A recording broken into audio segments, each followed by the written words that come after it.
Solve the equation using the square root property or by completing the square. X squared plus 2x equals 1. In this case, we already have the variable terms on one side and the constant on the other, and so we'll complete the square. To complete the square, we want to take half of the coefficient of the linear term, so we take half of 2, and then we square it.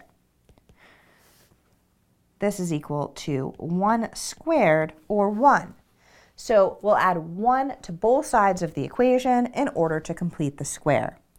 We have x squared plus 2x plus 1 is equal to 1 plus 1. Now we have a perfect square on the left side of the equation. That is the square of x plus 1. So we have x plus 1 squared is equal to 2. Now we can use the square root property. This tells us that x plus 1 is equal to the square root of 2, or x plus 1 is equal to negative the square root of 2.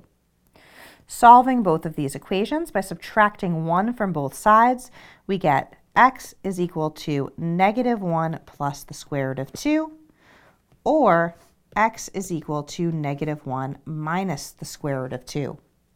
We can check that both of these solutions do satisfy the given equation, and so the solution set is the set containing negative 1 minus the square root of 2 and negative 1 plus the square root of 2.